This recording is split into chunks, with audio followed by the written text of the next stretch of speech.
Eventos finais, capítulo 8. As cidades. Os primeiros construtores de cidades. Recebendo a maldição de Deus, Caim se retirou da casa do pai. Escolheu a princípio para si a ocupação de cultivador do solo, e então fundou uma cidade, chamando-a pelo nome de seu filho mais velho. Saíra da presença do Senhor, rejeitara a promessa do Éden restaurado, a fim de buscar suas posses e gozos na terra sob a maldição do pecado, ficando assim à frente daquela grande classe de homens que adoram o Deus deste mundo. Durante algum tempo, os descendentes de Noé continuaram a habitar entre as montanhas onde a arca repousara. Aumentando seu número, a apostasia logo determinou a divisão.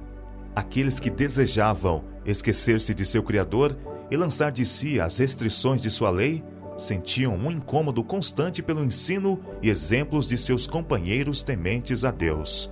E depois de algum tempo, resolveram separar-se dos adoradores de Deus. Consequentemente, viajaram para a planície de Sinear, nas margens do rio Eufrates. Ali resolveram edificar uma cidade, e nela uma torre de altura tão estupenda que havia de torná-la uma maravilha do mundo. As cidades são viveiros de vícios.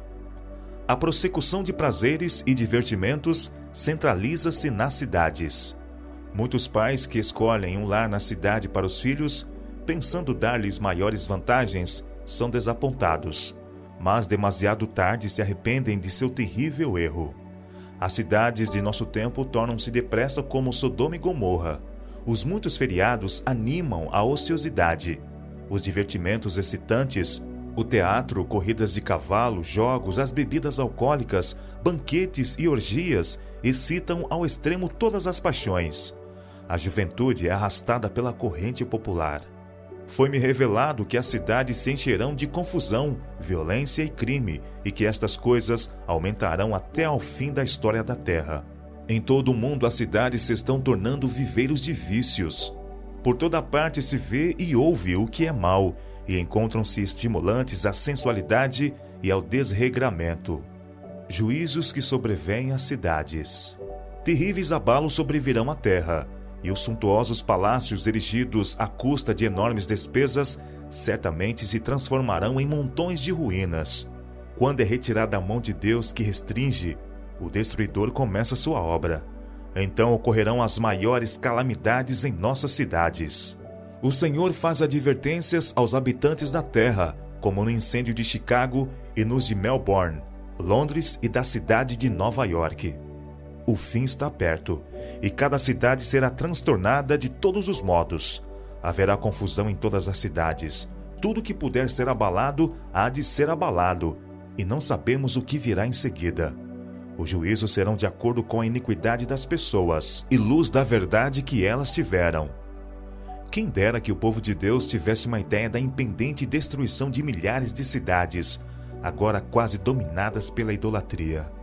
Está próximo o tempo em que grandes cidades serão destruídas e todos devem ser advertidos destes juízos vindouros. Edifícios à prova de catástrofes se transformarão em cinzas. Vi as mais dispendiosas estruturas de edifícios erigidos e que se acreditava serem à prova de fogo. E assim como Sodoma pereceu nas chamas da vingança de Deus, essas suntuosas construções também se transformarão em cinzas.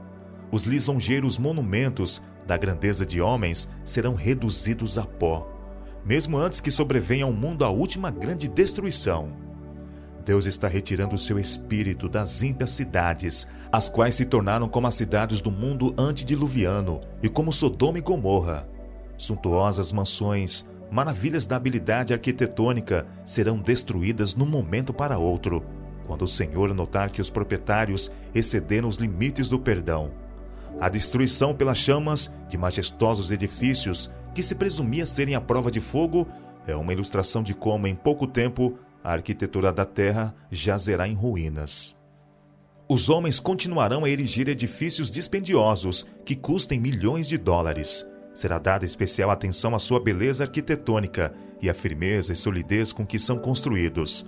Mas o Senhor me informou que, não obstante a extraordinária firmeza e o dispendioso aparato, esses edifícios terão o mesmo fim que o Templo de Jerusalém. A cidade de Nova York. Deus não tem executado sua ira sem misericórdia. Sua mão ainda está estendida. Sua mensagem precisa ser transmitida na grande Nova York. Deve ser mostrado ao povo como é possível para Deus, com um simples toque de sua mão, destruir os bens que eles acumularam para o último grande dia. Não tenho luz especial a respeito do que sobrevirá a Nova York, mas sei que um dia os grandes edifícios que estão ali serão demolidos pela ação construtiva e destrutiva do poder de Deus. A morte chegará a todos os lugares. É por isso que estou tão ansiosa de que nossas cidades sejam advertidas. Uma ocasião, achando-me eu na cidade de Nova York, fui convidada, à noite, para contemplar os edifícios que se erguiam, andar sobre andar, para o céu. Garantia-se que esses edifícios seriam a prova de fogo e haviam sido erigidos para glorificar seus proprietários e construtores. A cena que em seguida passou perante mim foi uma alarma de fogo. Os homens olhavam aos altos edifícios, supostamente incombustíveis, e diziam: estão perfeitamente seguros. Mas esses edifícios foram consumidos como se fossem feitos de pés. Os aparelhos contra incêndios nada podiam fazer para deter a destruição. Os bombeiros não podiam fazer funcionar as máquinas. Chicago e Los Angeles.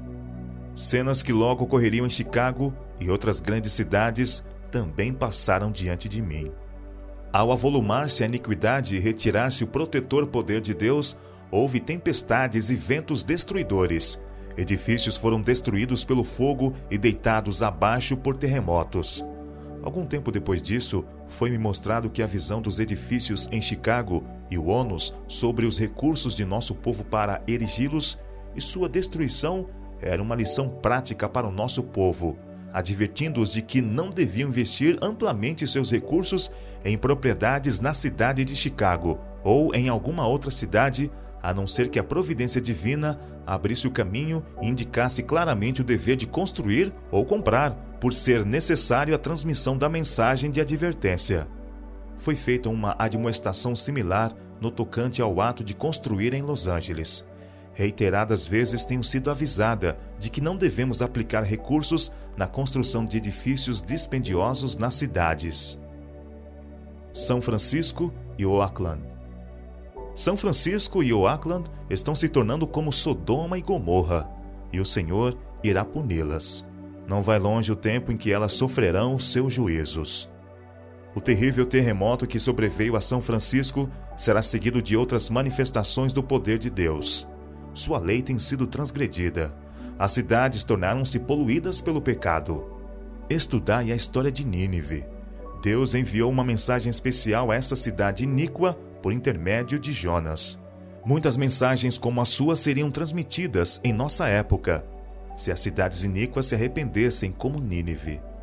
Mesmo nas cidades em que os juízos de Deus têm caído em consequência dessa transgressão, não há sinais de arrependimento. Os bares ainda estão abertos e muitas tentações são mantidas diante do povo. Outras cidades iníquas.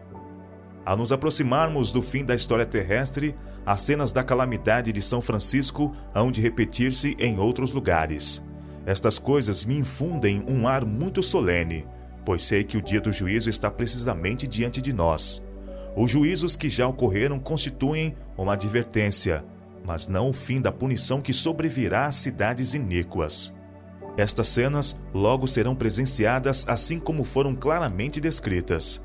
Apresento estas maravilhosas declarações das Escrituras para a consideração de todos. As profecias relatadas no Antigo Testamento são a palavra do Senhor para os últimos dias e cumprir-se-ão com tanta certeza como vimos a desolação de São Francisco. Tenho ordem de declarar a mensagem, dizendo que as cidades onde reina a transgressão, extremamente pecadoras, serão destruídas por terremotos, pelo fogo e por dilúvio. Todas as advertências de Cristo acerca dos eventos que ocorrerão perto do fim da história terrestre estão agora se cumprindo em nossas grandes cidades. Deus está permitindo que estas coisas sejam trazidas à luz para que as possa ler até quem passa correndo. A cidade de São Francisco é uma amostra do que o mundo inteiro está se tornando. O pernicioso suborno, a malversão de recursos, as transações fraudulentas entre os homens que têm autoridade para soltar os culpados e condenar os inocentes, toda essa iniquidade está enchendo outras grandes cidades da terra e tornando o mundo como ele era nos dias que precederam o dilúvio. Os sindicatos nas cidades. Satanás está ativamente em operação em nossas cidades populosas. Sua obra é observada na confusão, na luta e discórdia entre o capital e o trabalho, bem como na hipocrisia que penetrou nas igrejas. A concupiscência da carne, a soberba dos olhos, a ostentação do egoísmo, o abuso do poder, a crueldade e a força empregados para fazer com que os homens se liguem às confederações e uniões, atando-se a si mesmos em molhos para a queima dos grandes fogos dos últimos dias, tudo isso é operação de instrumentos satânicos. Os ímpios estão sendo atados em feixes, atados em trustes, em sindicatos, em confederações. Não devemos ter nada que ver com essas organizações. Deus é nosso soberano, o nosso governador, e Ele nos convida a sair e separar-nos do mundo. Retirai-vos do meio deles, separai-vos, diz o Senhor, não toqueis em coisas impuras. Se recusarmos fazer isso, se continuarmos a nos vincular ao mundo e a encarar toda a questão de um ponto de vista mundano, tornar-nos-emos como o mundo.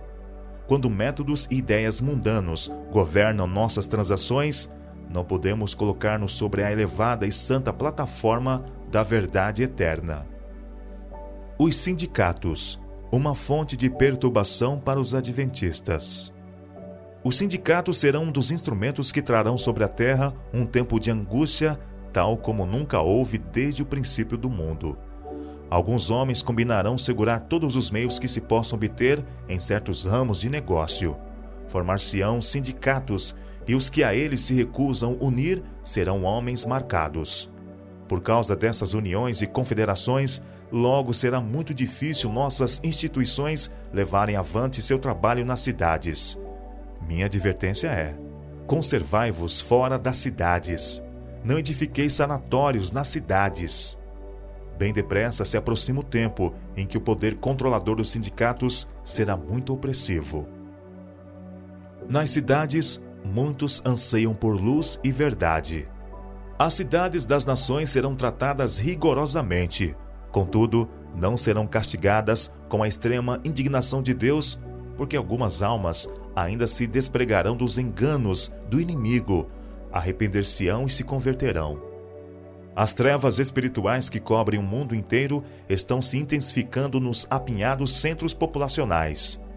É nas cidades das nações que os obreiros evangélicos encontram a maior impenitência e a maior necessidade. E nessas mesmas cidades, os ganhadores de almas deparam com algumas das maiores oportunidades. Em meio às multidões que não pensam em Deus e no céu, encontram-se muitos que almejam luz e pureza de coração. Até mesmo entre os descuidados e indiferentes, a atenção de não poucas pessoas pode ser atraída por uma revelação do amor de Deus pela alma humana. É preciso haver diligente esforço nas cidades. Como preparação para a vinda de Nosso Senhor, devemos realizar um amplo trabalho nas grandes cidades. Temos um solene testemunho a ser dado nesses grandes centros. A mensagem de advertência para este tempo não está sendo transmitida diligentemente no grande mundo comercial. Dia a dia, os centros de comércio estão repletos de homens e mulheres que necessitam da verdade para este tempo, mas não obtêm conhecimento para a salvação de seus preciosos princípios, porque não são envidados diligentemente e perseverantes esforços para alcançar esta classe de pessoas onde elas se encontram.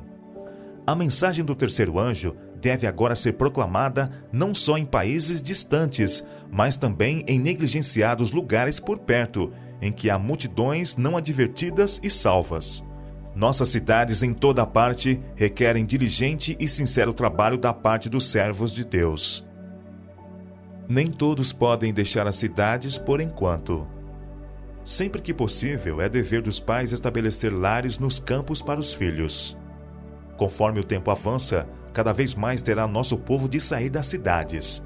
Durante anos temos recebido a instrução de que nossos irmãos e irmãs, e especialmente as famílias que têm filhos, devem fazer planos para abandonar as cidades conforme diante deles se abra o caminho para fazê-lo. Muitos terão de trabalhar com empenho para ajudar a abrir o caminho. Mas até que seja possível saírem, durante todo o tempo que ali permanecerem, devem ser muito ativos em fazer trabalho missionário, por mais limitada que seja a sua esfera de influência. Nossas cidades estão se tornando cada vez mais ímpias e cada vez mais se torna evidente que os que desnecessariamente nelas permanecem fazem-no pondo em perigo a salvação de sua alma. Cidades e vilas se acham embebidas no pecado e na corrupção moral. Todavia, existem Lós em toda Sodoma. Escolas, igrejas e restaurantes nas cidades. Muito mais se pode fazer para salvar e educar os filhos dos que presentemente não podem sair das cidades. Essa é uma questão digna dos nossos melhores esforços. Devem-se estabelecer escolas de igreja para as crianças que estão nas cidades, e em ligação com essas escolas, devem-se tomar providências para o ensino de estudos mais elevados, onde estes forem exigidos. Nossos restaurantes devem estar nas cidades, pois de outra maneira, os obreiros desses restaurantes não poderiam alcançar o povo e ensinar-lhe os princípios do viver sadio. Repetidamente nos vem o Senhor instruindo que devemos fazer o trabalho nas cidades partindo de centros da periferia. Nessas cidades, devemos ter casas de culto, como memoriais de Deus, mas as instituições para a publicação de nossa literatura, para a cura dos enfermos e para o preparo de obreiros, devem ser estabelecidas fora das cidades. É especialmente importante que nossos jovens sejam protegidos das tentações da vida citadina. Não são aconselhadas mudanças precipitadas. Cada qual tome tempo para considerar cuidadosamente e não ser como o homem da parábola que começou a edificar e não pôde terminar. Nenhuma mudança se deve fazer sem que tal passo e tudo o que ele implica sejam cuidadosamente considerados. Tudo pesado. Pode haver indivíduos que agem precipitadamente e entram em algum negócio de que nada sabem. Deus não exige tal coisa. Nada se faça de maneira desordenada, para que não haja grande perda ou sacrifício de propriedade, devido a discursos ardentes e impulsivos que despertam um entusiasmo que não é segundo a vontade de Deus, para que por falta de equilibrada moderação e devida contemplação e de sadios princípios e propósitos, uma vitória que necessitava ser ganha se transforme em derrota. O sinal de fuga das cidades. Não vem muito distante o tempo em que, como os antigos discípulos, seremos forçados a buscar refúgio em lugares desolados e solitários. Como o cerco de Jerusalém pelos exércitos romanos era o sinal de fuga para os cristãos judeus, assim, o arrogar-se nossa nação o poder no decreto que torna obrigatório o dia de repouso papal será uma advertência para nós.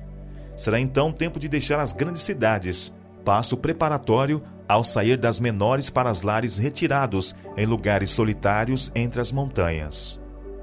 Alguns justos ainda estarão nas cidades, depois que for aprovado o decreto de morte. No tempo de angústia, fugimos todos das cidades e vilas, mas fomos perseguidos pelos ímpios, os quais entraram nas casas dos santos com a espada. Ao deixarem os santos as cidades e vilas, eram perseguidos pelos ímpios que os procuravam matar. Mas as espadas que se levantavam para matar o povo de Deus quebravam-se e caíam tão impotentes como uma palha. Anjos de Deus escudavam os santos.